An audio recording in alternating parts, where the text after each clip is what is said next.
Животът на София беше обикновен и предсказуем. Тя беше 14-годишно момиче, което живееше с родителите си в малко градче, ходеше на училище, прекарваше време с приятели и мечтаеше за бъдещето. Но един ден всичко се промени. Един обикновен медицински преглед се превърна в най-големия шок в живота й. Как бихте реагирали, ако един ден разберете, че сте бременни, но сте сигурни, че това е невъзможно? Какво бихте направили, ако ДНК тестът покаже, че бащата на детето ви е човек, когото дори не познавате? Истината за тази история ще ви шокира. Гледайте това видео до края, защото истината ще промени всичко. Абонирайте се за канала, харесайте видеото и напишете в коментарите. Истината винаги излиза наяве. София седеше на болничното легло, а майка й беше до нея. Лекарят държеше в ръцете си медицински документи и изглеждаше притеснен. След няколко секунди тишина той изрече думи, които я накараха да замръзне. София, трябва да ти съобщя нещо. Ти си бременна. София замръзна. Очите й се разшириха.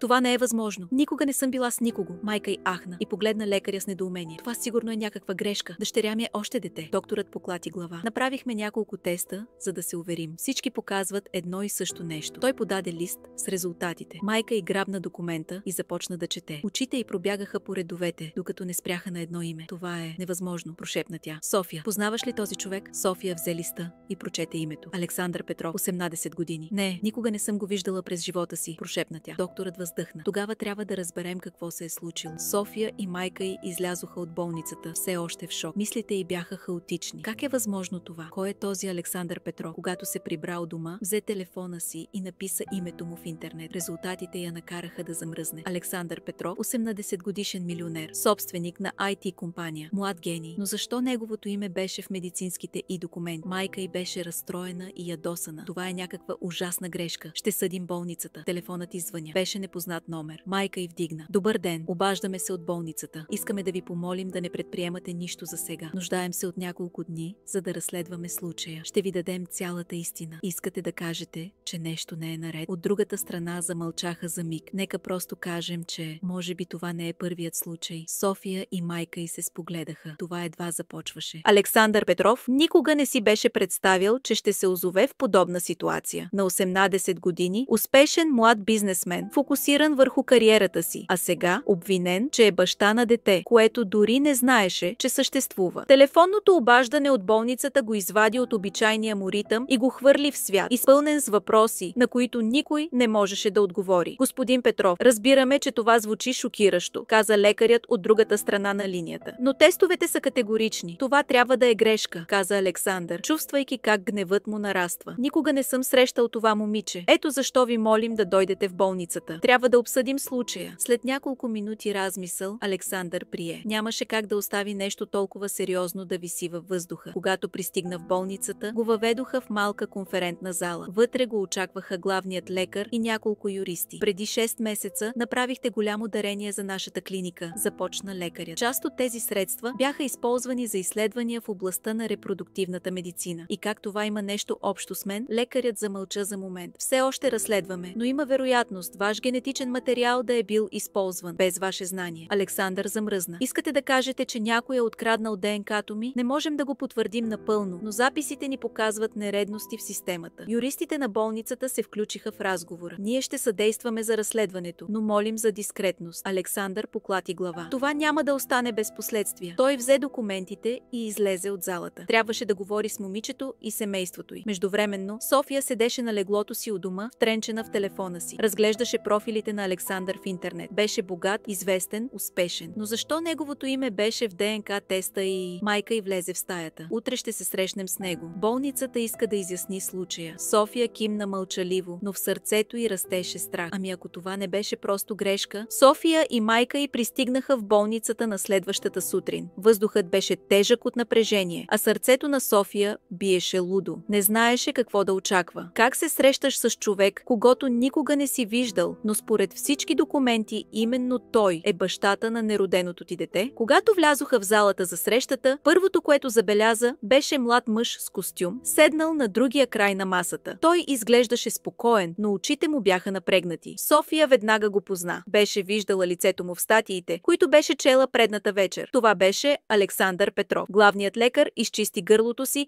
и започна разговора. Благодаря ви, че дойдохте. Разбираме, че ситуацията е необичайна и трудна за всички. Господин Петров, това е София София Иванова и нейната майка, госпожа Иванова. Александър ги погледна сериозно. Казаха ми, че съм баща. Това е някаква лудост. Майката на София стисна юмруци. Лудост? Дъщеря ми е дете. Никога не е имала връзка с никого. Как е възможно този тест да показва вашето име? Лекарят вдигна ръка, за да ги успокои. Разследвахме подробно случилото се и открихме някои нередности. Преди 6 месеца София е участвала в медицински прегледи в нашата клиника. Едновременно с това, господин Петров направи дарение за изследвания в сферата на репродуктивната медицина. Александър присви очи. Какво означава това? Лекарят въздъхна тежко. Означава, че има вероятност да е станала грешка в лабораторията. Настъпи мълчание. София се почувства сякаш не може да диша. Искате да кажете, че някой ме е направил бременна по погрешка? Майка й сложи ръка на рамото й. Това е престъпление. Александър стисна зъби. Ако това е вярно, значи някой е манипулирал ДНК материалите ми. Лекарят кимна. Продължаваме разследването, но има вероятност ваш генетичен материал да е бил използван без вашето знание. София усети как гневът в нея нараства. Как може да се случи такова нещо? Александър се изправи. Трябва да открием кой е отговорен за това. Всички се спогледаха. Истината започваше да излиза наяве, но някой очевидно не искаше тя да бъде разкрита. София не можеше да повярва,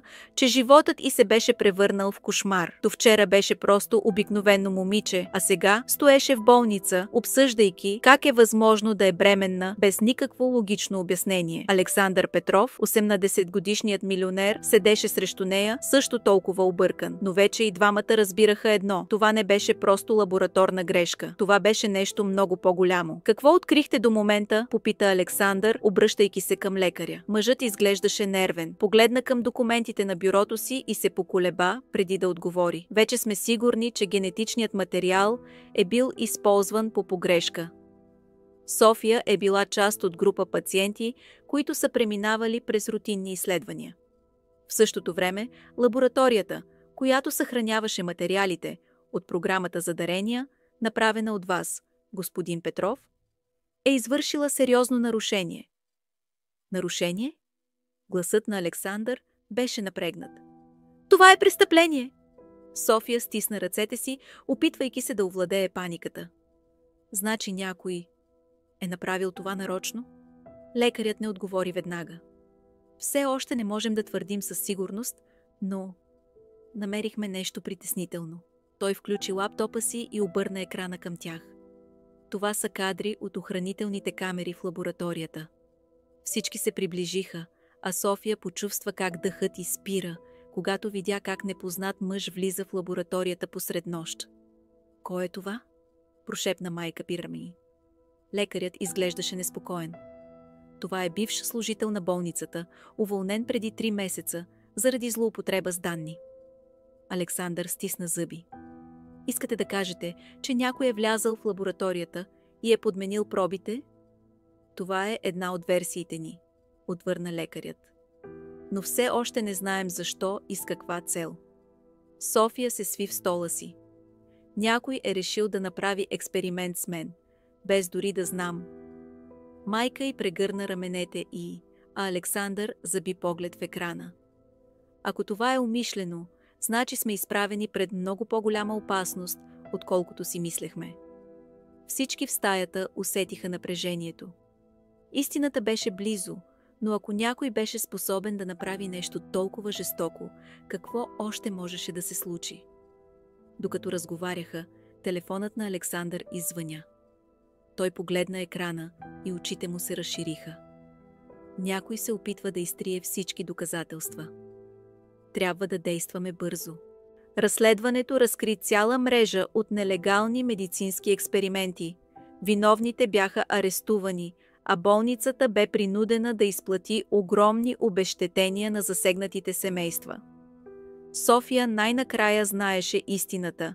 Тя не беше жертва на съдбата, а на престъпление, което вече беше разкрито. Александър не можеше да остане безразличен. Той реши да подкрепи София и семейството й по всякакъв начин. Осигури и достъп до най-добрите лекари и психолози, за да може тя да се възстанови напълно. След дълги разговори, София взе важно решение. Тя искаше детето й да има най-добрия възможен живот, дори ако това означаваше да го даде за осиновяване. Но съдбата имаше други планове.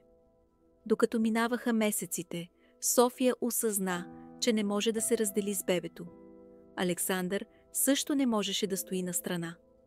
Той и предложи нещо неочаквано – да отгледат детето заедно, като приятели и партньори, без задължения, но с обич и подкрепа. Години по-късно София и Александър седяха в парк, гледайки как малкото им момиче тича и се смее. Тя растеше обичана, щастлива и защитена. София завърши образованието си и стана успешен юрист, посветен на защита на жертвите на подобни престъпления. Александър продължи да развива бизнеса си, но също така инвестираше в проекти за защита на пациентите. Истината излезе наяве, справедливостта възтържествува, а София и Александър откриха най-голямото богатство – семейството, което никога не са очаквали, но което ги направи по-силни и по-щастливи от всякога.